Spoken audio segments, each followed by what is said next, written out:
Baik, ibu-ibu semua, Assalamualaikum warahmatullahi wabarakatuh. Waalaikumsalam warahmatullahi wabarakatuh. Ya ibu-ibu, apa kabar hari ini? Selamat datang di pertemuan hari ini. Nah ibu-ibu, sebelum kita mulai pembelajaran, kita berdoa dulu ya ibu-ibu ya.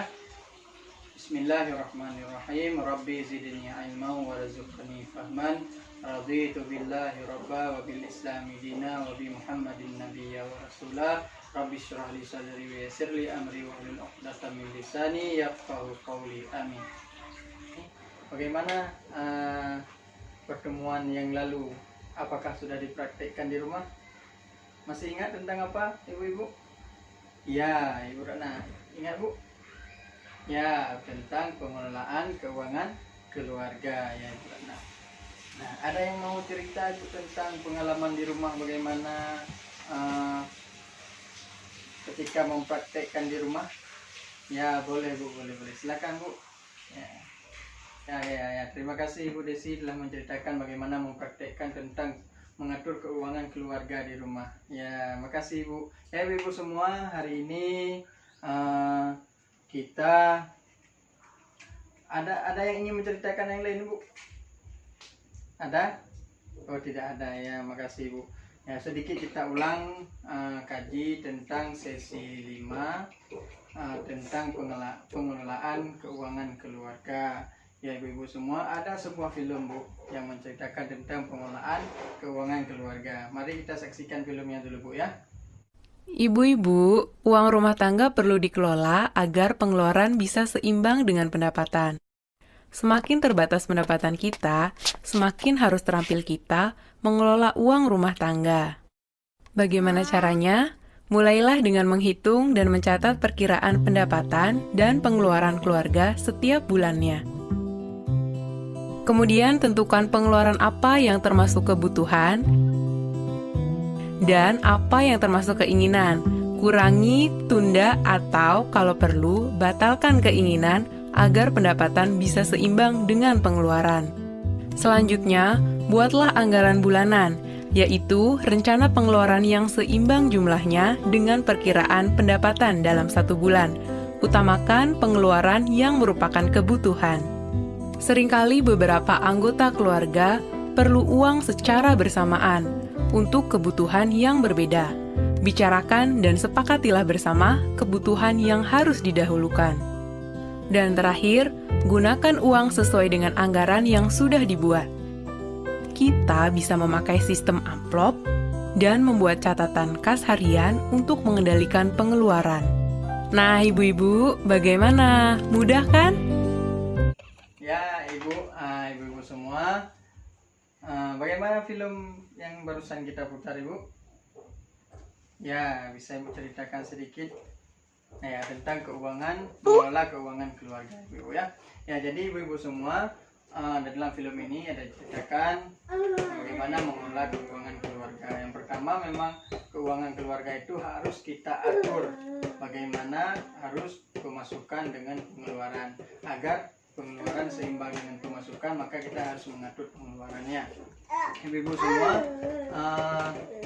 ada dua sistem untuk mengelola keuangan keluarga. Yang pertama, bagi ibu-ibu yang pendapatannya tidak tetap bulanan, tidak ada gaji bulanan, ibu-ibu boleh menggunakan sistem amplop. Misalnya kebutuhan bulanan, bayar listrik, beli beras, kebutuhan pokok lainnya, itu bisa diamplop-amplopkan ibu-ibu ya.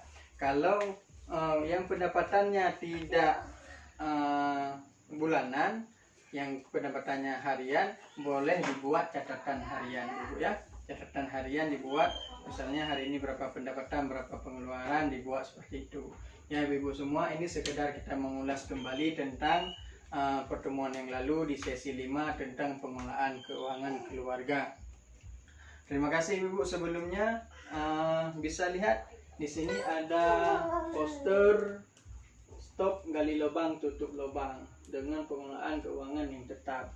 Nah, jadi supaya kita tidak terlanjur ataupun tidak terjerat dengan hutang, kita coba membahas nanti tentang gali lubang stop, gali lubang tutup lubang ibu-ibu ya. Nah, ibu semua, sebelum kita lanjut ke langkah selanjutnya, mari kita yel-yel dulu sekali, ibu-ibu ya. Ya, yel-yel dulu sekali, ya ibu ya. Ya. Nah, apa yel-yelnya? Nah, kalau saya bilang uang tidak cukup, maka jawabnya diatur dong. Nah, uang tidak cukup, diatur dong jawabnya. Ya, ibu-ibu ya. Uang tidak cukup, diatur dong. Ya, makasih ibu. Halo ibu-ibu semua. Ya, untuk selanjutnya mari hari ini di sesi 6 dengan judul cermat meminjam dan menabung, ibu ya. Hari ini kita coba mengulas bagaimana cara meminjam dan menabung agar kita tidak terjerat dalam hutang dan tidak terus-menerus dalam hutang. Kalau memang bisa untuk tidak berhutang, jangan berhutang dulu, menggunakan tabungan yang ada. Mari kita simak. Ada sebuah film di sini, coba kita lihat film tentang Ibu Lili. Mari kita saksikan bersama dulu ibu ya.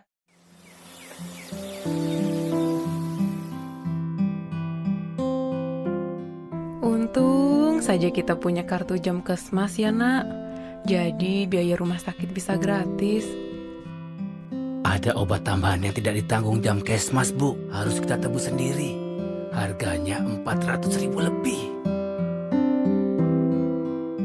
Hah?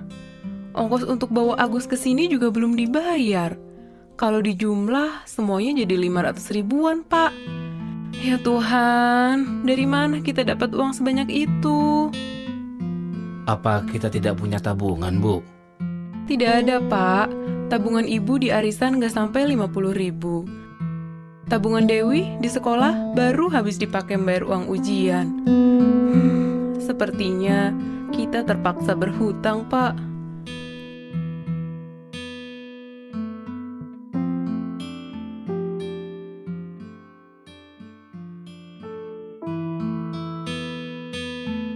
Ibu menyesal pinjam uang ke Bu Raiba. Utang kita yang 500 ribu, udah ibu bayar 100 ribu bulan lalu.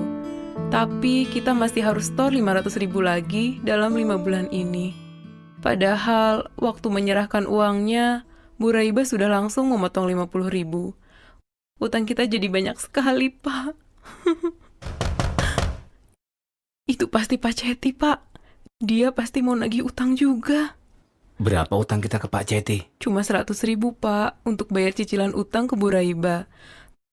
Tapi harus lunas dalam 7 minggu, dan ibu harus store 20 ribu setiap minggunya. Ibu belum bayar minggu lalu. Sekarang Pak Ceti udah datang lagi. Bu Lili, mana uangnya? 40 ribu. Ya ibu-ibu, tadi sudah kita nonton filmnya. Kira-kira bagaimana, apa yang dialami oleh masalah apa yang dialami oleh Ibu Lili di dalam film tersebut? Bagaimana? Ada yang ingin menanggapi ibu? Ya silakan Bu. Bu Atika silakan. Ya betul ibu-ibu semua, Ibu Lili mengalami permasalahan dalam keluarga, yaitu ketika si Agus sakit di rumah sakit, beliau tidak punya uang tabungan, sementara uang rumah sakit dibayar BPJS, kemudian ada obat yang tidak dibayar oleh BPJS. Obat ini yang sehingga menjadi Ibu Lili harus berutang karena tidak punya tabungan untuk membeli obat seharga 400 ribu sekian. Nah ibu-ibu semua, maka dengan permasalahan tersebut coba kita cermat dalam meminjam dan menabung, ibu ya. Kenapa harus menabung? Karena ada saat-saat kita nanti ada kejadian ataupun sesuatu yang darurat sehingga kita tidak punya simpanan uang, kas harian kita habis, maka kita butuh secepatnya. Maka oleh karena itu kita harus menabung, ibu ya. Jadi jika tidak menabung dengan rutin dan tidak dapat mengelola keuangan keluarga, dapat mengelola pengeluaran, maka bisa jadi kita terus berutang, ibu ya, terus berutang. Kemudian kalau terus-terusan berutang bisa jadi masalah besar nanti sehingga terjadi gali lubang tutup lubang. Nah ibu-ibu, sebelum kita coba meminjam kepada orang, mari kita lihat dulu tempat-tempat pinjaman ataupun kita uraikan dulu untuk apa kita meminjam. Ibu, kita lanjut ya. Untuk apakah kita meminjam? Sebaiknya hanya untuk memenuhi kebutuhan, bukan keinginan atau untuk kegiatan produktif. Jadi kalau kita meminjam, pastikan bukan untuk keinginan, karena keinginan bisa ditunda ataupun dibatalkan. Kalau kebutuhan tidak bisa ditunda, dia harus dipenuhi. Nah, pertama, untuk apa kita meminjam? Sebaiknya untuk kebutuhan saja. Kemudian, apakah ada cara lain yang bisa dilakukan sebelum berutang? Nah, jika ada, gunakan tabungan atau aset terlebih dahulu. Nah, misalnya ada tabungan, celengan, gunakan celengan dulu sebelum berutang. Karena berutang itu pilihan terakhir.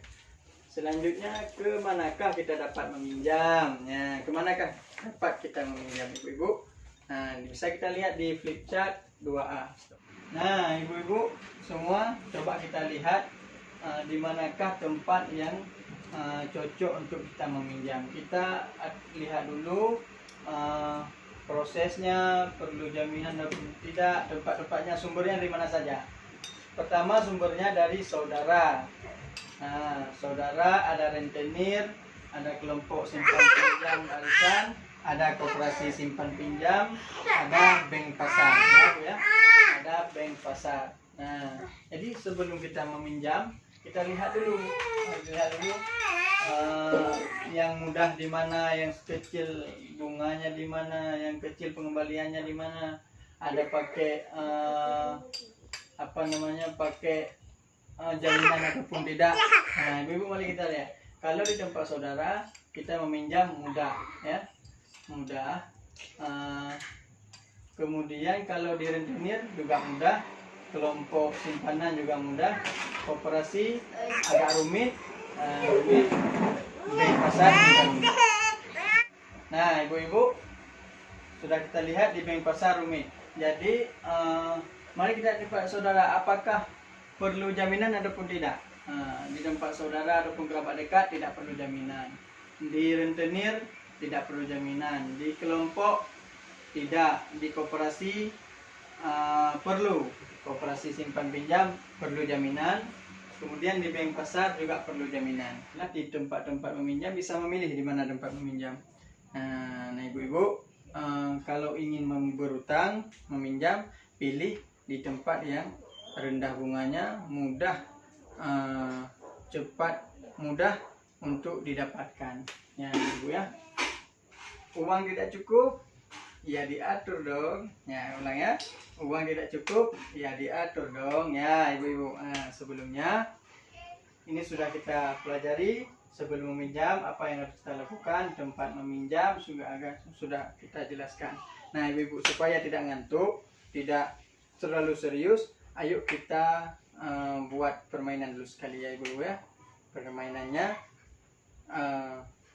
lipatan kelima, ini namanya permainan si kambing.